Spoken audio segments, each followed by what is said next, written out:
муассисаи давлатии телевизиони варзиш бо созмони бонуфузи ла лигаи Испания ҳамкориҳои мутақобилан судмандро ба роҳ мондааст.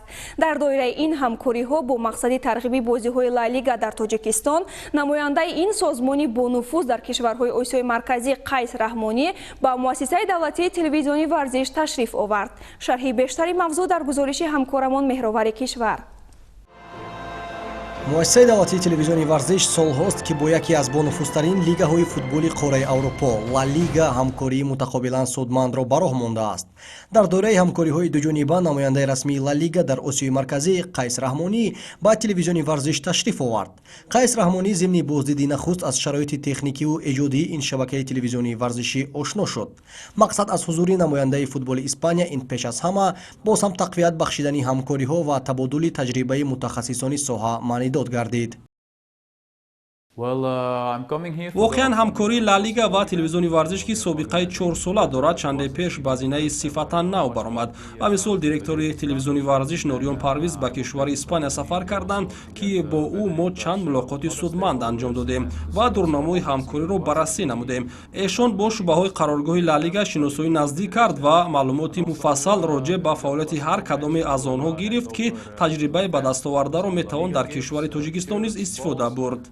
Organize some kind of lucky draws. ҷонибҳо ба мувофиқа расиданд ки дар оянда ҳайати эҷодиву техникии телевизиони варзиш бо мақсади баланд бардоштани дониш ва таҷрибаи кормандон дар Испания ба курсҳои махсуси бозомӯзӣ ҷалб карда мешаванд.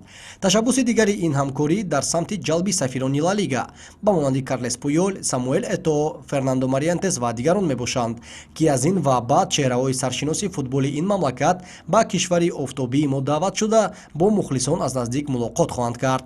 Боздиди мазкур аввалин иқдоми роҳбарияти Ла Лига ва телевизиони варзиш буда дар оянда низ идома хоҳад кард. як самти дигаре ки дар доираи он бо Тоҷикистон ҳамкорӣ хоҳем кард ин мубодилаи донишу таҷриба мебошад. лоиҳаеро хоҳем роҳандозӣ намуд ки дар рафти он наврассони болаёқати тоҷик имкони машқу тамрин дар бонуфузтарин мактабҳои испанӣ ба мисоли Ла Масия ба муддати муайян пайдо мекунанд. бар замми ин скаутҳое вуҷуд доранд ки беҳтаринҳоро интихоб намуда барои тамрини пайваста ба кишвари Испания наврассону ҷавонони болаёқатро даъват менамоянд. дар умум нақшҳои зиёд дорем. имрӯз дар мавриди бархе аз онҳо бо роҳбарияти телевизиони варзиш суҳбат намудем ва зина ба зина ҳар кадоми онҳоро хоҳем дар амал татбиқ кард. аммо бояд қайд намуд ки ҳадафи асосии ин сафари ман дар ҳамроҳӣ бо телевизиони варзиш амалӣ кардани лоиҳаи намоиши бозии Эл Классико мебошад. дар ҷараёни бозӣ мо ба мухлисони футбол тӯҳфаҳои арзишманд ба мисоли либосҳои дастаҳои Барселона ва Реал, туби расмии Ла Лига ва дигар лавозимоти расмии варзишии Ла Лигаро ҳадия хоҳем кард.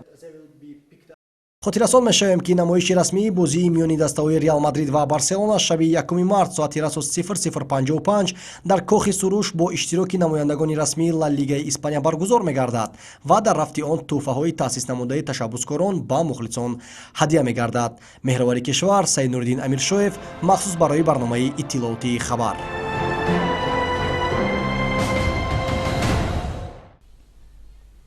дар доираи ин сафар намояндаи Ла Лига Қайс Раҳмонӣ дар қароргоҳи Федератсияи футболи Тоҷикистон бо ноиби президенти Федератсияи футболи мамлакат Дилшод Ҷуразода мулоқот анҷом дод.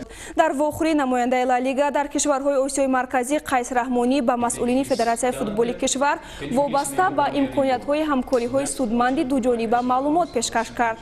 зимни вохӯрӣ қайд гардид ки Ла Лига дар чаҳорчӯби стратегияи байналмилалии худ ба кишварҳои шарик шароитро барои мубодилаи таҷрибаи мутахассисон, алалхусус ҷалби мураббиёни ҳирфаӣ барои баргузории бозомӯзӣ, таъсиси академияҳои футбол дар Тоҷикистон, ҷалби скаутҳои футболӣ барои дарёфти истеъдодҳои наврас ва дигар имкониятҳои ҷолибро фароҳам меоварад.